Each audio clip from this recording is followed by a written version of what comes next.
Well, because the reason it's like that, Vice Mayor, is because they've been trying to paint me as a sexist, racist since I began to run for office. Mayor Mike Norris responding to Vice Mayor Teresa Pontieri's questions regarding the specific complaints outlined in a summary letter accompanying the investigation, which the City Council is sending to the Florida Ethics Commission for review of possible charter violations by Mayor Norris. The initial draft included specific remarks Mayor Norris allegedly made about the appearance of 2 female staff members, including their clothing and nail polish. Investigation itself has numerous instances of people being sworn at, being talked down to, allegedly feeling intimidated. I'm not them, so I can't say one way or the other. But I don't know why we're pulling out this specific on their clothing and toenail polish. So my question to council is, I would prefer, in order to not highlight or minimize any specific instances, that we either take that reference out and just say the behavior consists of comments towards, or maybe inappropriate comments towards staff, as well as language to intimidate staff, or make a more exhaustive list. I don't have a preference either way, but I just think that if we specifically highlight these 2, it could be looking like we're minimizing other concerns and complaints, and I don't want to do that. City Attorney Marcus Duffy responds to Mayor Mike Norris's claim that the letter was drafted to make him look like a sexist, racist expletive. Whatever you want to put in it, I have no problem. So, Mr. Mayor, so let me just respond to that, okay? Because then that's pointed at me. So I'm the one that wrote it. I wrote it based on council's direction, and I was just trying to summarize all the report. It's a 57-page report, I believe. I was just trying to sum everyone's opinion in there. If council wants to make those changes, I'm happy to do that. It was not directed based on your statement. I have to respond to that. That's not the reason why I was there. It was my job as a city attorney, directed by the city council, to try to draft something up, and I was trying to summarize it the best I could. The Palm Coast City Council will forward the investigation into Mike Norris to the Florida Commission on Ethics, with the condition that all witness statements be sworn under oath. Good morning, Flagler County. I'm Rich Carroll. You're listening to Flagler's Morning News on Friday, May 9th.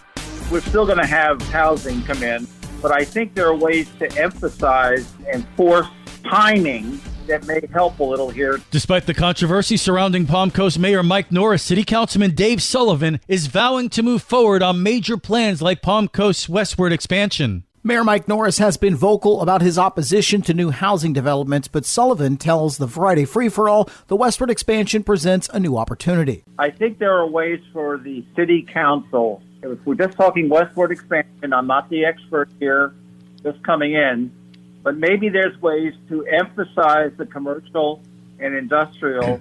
We're still going to have housing come in, but I think there are ways to emphasize and force timing that may help a little here to make sure that we get some industry, some commercial, maybe this time ahead of the housing. Sullivan says it's a long way off, but expanding westward will ultimately benefit Palm Coast. None of this has been decided yet. Finally, we still have the comprehensive plan to go through, that kind of thing that can have impact on this. But without saying where we go, I think there are ways for the council in a reasonable, logical way that hopefully will satisfy some of the concerns about building and overbuilding. I'm Daryl Moody reporting. This local news is a service of Flagler County's Toyota dealer, Beaver Toyota US 1 St. Augustine, here to wow you.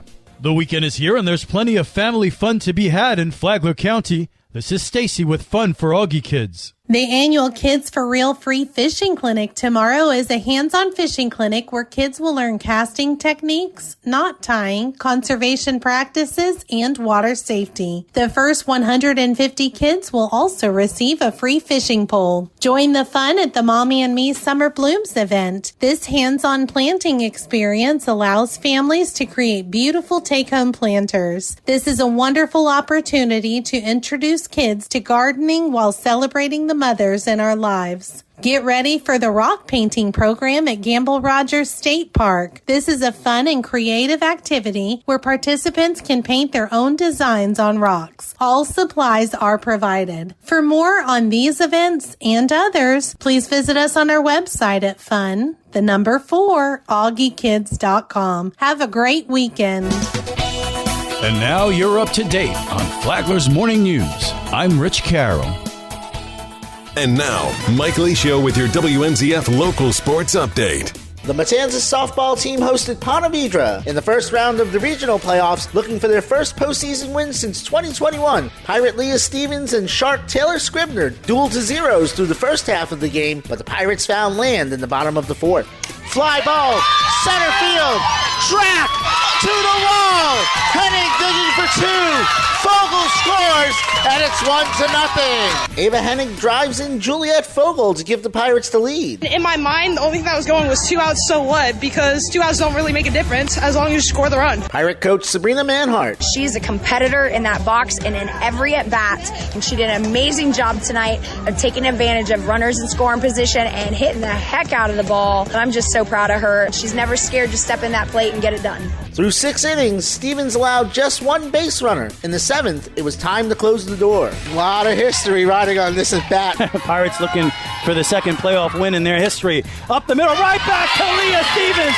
She goes to first in time, and that will do it. The Matanzas Pirates are heading to the second round of the FHSAA Class 5A regional playoffs. The Pirates with their second playoff victory of their history. And Leah Stevens with 17 strikeouts dominates once again.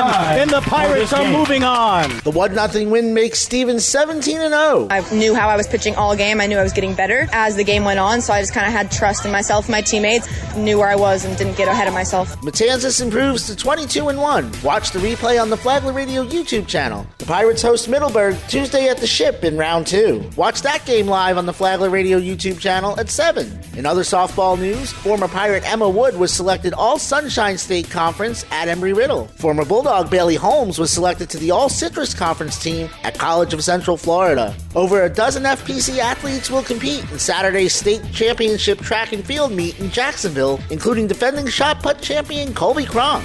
Spring football practice continues. Coach Patrick Turner on the first week of his first spring practice as coach at FPC. Every day we've gotten a little bit better. The kids have just been absolutely awesome. I think they're catching on to the new stuff, the new language, everything that we're doing. They seem to be really interested and having fun. It's been a good first week and a half. Hear the full interview on tomorrow's Rich and Mike Sports Show at its new time, 11:30 a.m., right here and always on the Flagler Radio app. As first reported by WNZF, First Baptist Christian Academy has announced Daniel Fish as their first varsity football coach. Fish spent the last 2 seasons at FPC, making the playoffs and going 9-2 in 2024. This is your home for local sports, with updates Mondays and Fridays. From the WNZF Sports Desk, I'm Mike Licio.